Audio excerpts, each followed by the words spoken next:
Que vous allez bien. Alors, dans cette vidéo, Inch'Allah, nous allons parler de la puissance électrique. D'accord? La puissance électrique dans un circuit courant continu. Dans un circuit courant continu, DC. D'accord? Alors, jusqu'à présent, bien sûr, nous avons vu qu'un circuit électrique, il était composé essentiellement de générateurs, d'accord, générateurs plus récepteurs. Hein? Ça, c'est la composition du circuit électrique.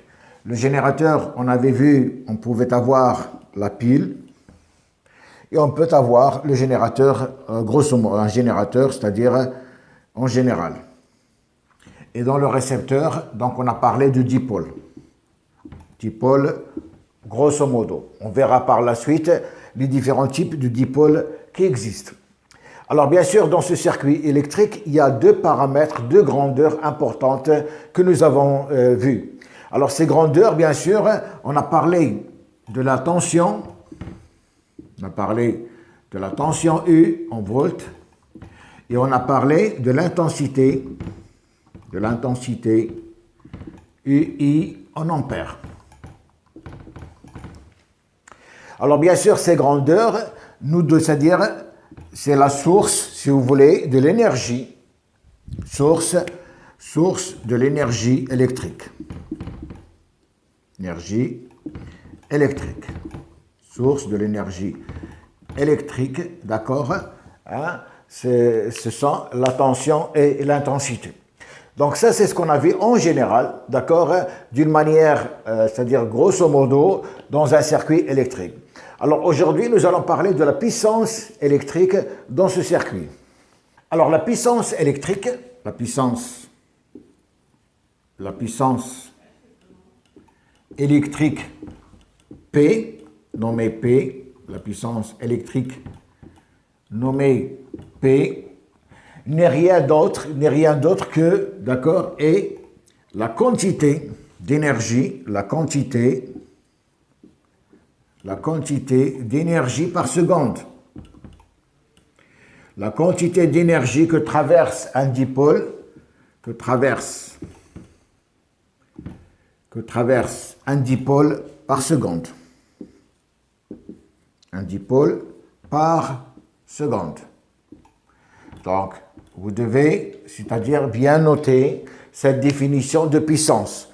Donc, la puissance électrique nommée P est la quantité d'énergie que traverse un dipôle par seconde et son unité est le watt. L'unité, c'est le watt. Donc, W. Voilà l'unité de la puissance.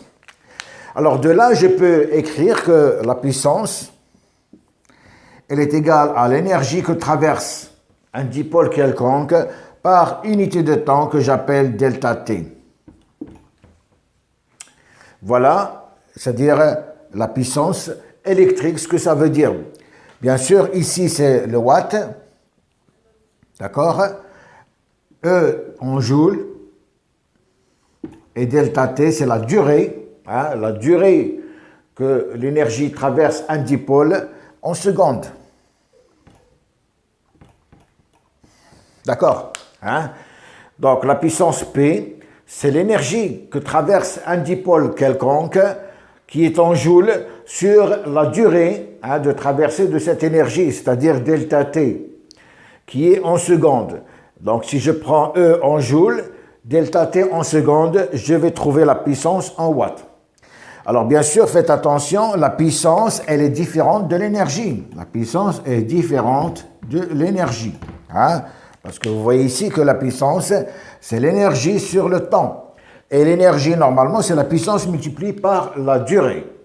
C'est bon, bien. Alors, on va voir un peu, c'est-à-dire quelques, comment dirais-je, le joule par rapport au watt. C'est-à-dire quelle est la relation entre le joule, le watt et le kilowattheure. Donc, je reprends ici, donc la puissance, elle est égale à l'énergie, d'accord, sur la durée. delta T. Normalement, l'énergie, d'accord, il est en wattheure. Alors, il y a une relation entre le wattheure et le joule, d'accord? Donc ici, on a dit pour avoir les watts, on doit avoir E en joule et delta T en secondes. Et un wattheure, d'accord, il est égal à 3600 joules. Hein? Donc vous devez noter ça. Un wattheure est égal à 3600 joules. Et un kilowattheure est égal à 3600 10 puissance 3, d'accord, joules. Si vous voulez, il est égal à 3,6, d'accord, 10 puissance 5, hein, joules. C'est bon. Donc, pour avoir la puissance en watts, vous allez mettre l'énergie en joules, le temps, la durée en secondes. Et bien sûr, comme on a toujours vu le wattheure, on a toujours parlé du wattheure, d'accord, et on a parlé également du kilowattheure. Donc, il y a une relation entre le wattheure et le joule. Un wattheure, il est égal à 3600 joules. Et un kilowattheure est égal à 3,6 10 puissance 5 joules. D'accord? Donc, vous devez noter tout ça quelque part. Alors, on va faire un petit exemple, déjà pour assimiler cette formule de puissance égale E sur delta T, hein, en premier, c'est-à-dire c'est le premier cas. Donc, je vais prendre un dipôle. Je vais prendre un dipôle quelconque. Je vais prendre une lampe. D'accord? Une lampe, quand elle s'allume, d'accord, quand elle va s'allumer, c'est une lampe de 100 watts, elle a une puissance égale à 100 watts. D'accord? Elle a une puissance égale à 100 watts. Alors, je veux savoir quelle énergie va traverser ma lampe pour une durée T égale à 30 minutes. Hein? C'est-à-dire ici, j'ai puissance égale l'énergie sur la durée delta T. La puissance que j'ai ici, normalement, pour une énergie, c'est des watts, c'est-à-dire c'est des joules, d'accord? C'est-à-dire combien de joules par seconde. Ça veut dire ici que 100 watts veut dire 100 joules par seconde. Hein? Donc, quand vous achetez votre lampe, hein, c'est-à-dire la lampe, par exemple, de 100 watts, 60 watts, etc., sachez que cette puissance est par seconde, c'est-à-dire c'est l'équivalent de 100 joules par seconde, puisque la puissance, elle est égale à l'énergie sur delta T. D'accord? Alors, on me demande, pour 30 minutes, je vais avoir une énergie de combien? Alors, l'énergie, elle est égale à la puissance que multiplie delta T. La puissance, elle est de 100 watts. D'accord? Que je multiplie par delta T, c'est 30 minutes. Donc, je multiplie par 60 pour avoir les secondes. Hein?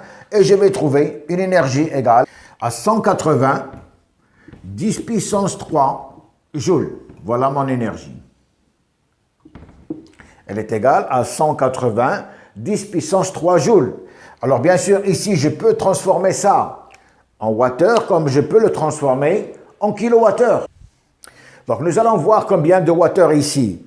Normalement, on avait dit qu'un wattheure égale à 3600 joules.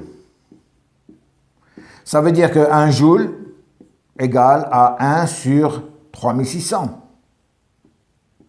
Alors, de là, hein, si je prends ici 180 000 divisé par 3600, je vais trouver une énergie, d'accord? Je vais trouver une énergie en wattheure égale à 50 wattheures.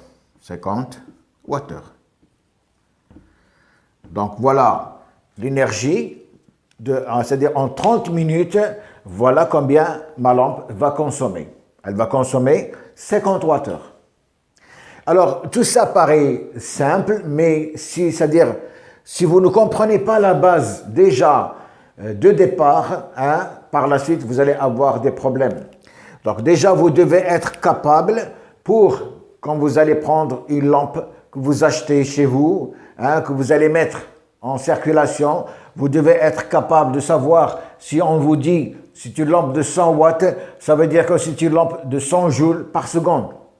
Vous devez être capable de déterminer en fonction du joule les wattheures et pendant une durée quelconque de fonctionnement, d'accord, vous allez savoir combien d'énergie elle va consommer votre lampe et combien vous allez la transformer en wattheures. C'est bon. Alors maintenant, cette puissance, bien sûr, elle a une autre formule dans le circuit électrique que nous avons vu, c'est-à-dire la tension et l'intensité qui vont créer, bien sûr, une énergie électrique.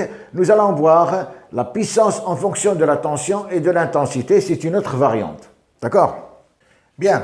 Alors, je prends un circuit électrique comme ça, j'ai une pile. Alors, bien sûr, ici, j'ai le plus et j'ai le moins. Donc, le plus, j'ai le moins. Voilà ma pile. Alors, comme on a vu lors de la dernière fois, c'est-à-dire le courant qui va circuler du plus vers le moins par convention. Donc, voilà mon courant I, d'accord? Alors, j'ai ici la tension au niveau de mon générateur, d'accord, U.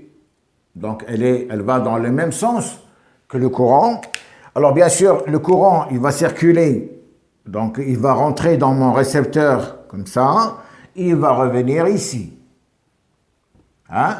Voilà le courant I, donc le courant I. Alors, pour le récepteur, là, c'est une lampe, par exemple L1, je prends la lampe L1. Donc, pour mon récepteur ici, donc la tension, elle est dans le sens contraire du courant. Donc, voilà, si je prends ici le point A, ici le point B, donc voilà ma tension aux bornes, d'accord, de la lampe A, UAB. Donc, on a vu tout ça lors des dernières vidéos. Donc, quand vous avez un circuit pareil, vous devez être capable, par exemple, de tracer, c'est-à-dire le courant, la tension au niveau de votre générateur et au niveau de votre récepteur. Alors, supposons que la lampe, par exemple UAB, la tension au niveau de UAB, elle est égale à 220 volts. Alors, ici la tension, ici le courant. Donc, la puissance qui, en fonction du courant et de la tension, donc la puissance P, elle est égale à UI. Voilà l'autre formule de la puissance. Ici, c'est des watts, ici, c'est des volts, et ici, l'ampère. Ça, c'est une deuxième façon de calculer la puissance en fonction de ce que vous avez. Si vous avez la tension et vous avez l'intensité, donc votre puissance, elle est égale à UI. Si vous avez l'énergie, d'accord, la puissance, elle est égale à l'énergie sur la durée de fonctionnement delta T. Alors, si je fais un exemple ici, alors si je prends par exemple comme puissance de la lampe, j'ai acheté une lampe avec une puissance égale à 100 watts, d'accord, la tension qui traverse la lampe, elle est de 220 volts. Je veux savoir le courant qui va circuler dans mes conducteurs. Donc, le courant, il va être égal à la puissance sur la tension. Ça veut dire la puissance qui est égale à 100 divisé par 220 volts. Et je vais trouver, d'accord, un courant I égal à 0,45. Donc, je vais trouver un courant I égal à 0,45 ampères. Donc, vous voyez avec les deux formules, c'est-à-dire la puissance égale à UI et la puissance égale à l'énergie sur delta T, vous allez pouvoir, dans un circuit quelconque, déterminer l'intensité. La tension, en général, c'est la tension du secteur. Vous allez pouvoir déterminer la puissance si toutefois vous avez l'énergie. Sinon, si vous avez la puissance, vous allez déterminer, c'est-à-dire l'énergie en fonction du temps, c'est-à-dire que du temps de fonctionnement de votre dipôle. Donc, vous pouvez tout faire à partir, d'accord, c'est-à-dire de ces deux formules. Alors, je vais vous donner un petit exercice, d'accord, que vous allez faire et que nous allons, c'est-à-dire, comment dirais-je, traiter lors de la prochaine vidéo, Inch'Allah. Donc, premier exercice, vous avez un séchoir, d'accord, d'une puissance égale à 1000 watts. Ce séchoir, il va fonctionner, donc fonctionnement,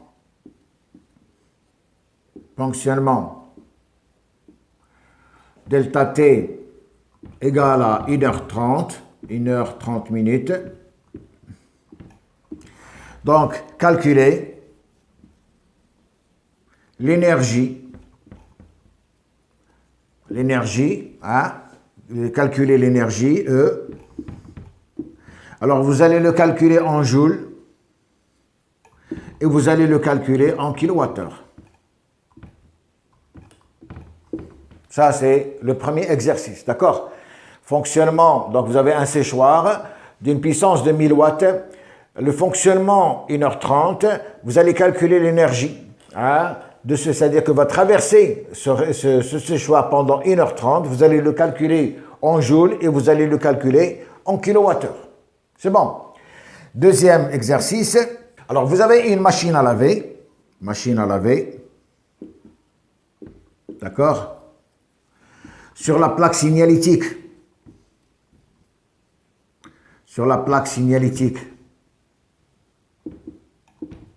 Il est mentionné puissance égale 1500 watts et la tension de fonctionnement, U de fonctionnement, égale à 220 volts. Donc, je vous demande de faire le schéma électrique, le schéma du circuit électrique, d'accord, et de calculer le courant et de calculer I. C'est bon. Donc, voilà deux petits exercices que je vous demande de résoudre. Donc, on fera la correction lors de la semaine prochaine, Inch'Allah, enfin, lors de la prochaine vidéo. Donc, le premier, vous avez un séchoir d'une puissance de 1000 watts, fonctionnement pendant 1h30, calcul l'énergie en joules et en kilowattheure. Et vous avez une machine à laver sur la plaque signalétique, vous avez la puissance 1500 watts, la tension 220 volts. Donc, vous allez faire le schéma déjà de ce circuit en positionnant, c'est-à-dire l'intensité et la tension, et vous allez calculer le courant I. C'est bon. Alors voilà, c'est-à-dire cette vidéo, elle concerne uniquement le calcul des puissances. Donc, je vous demande de vous abonner à la chaîne, de mettre un like, un commentaire, et ensuite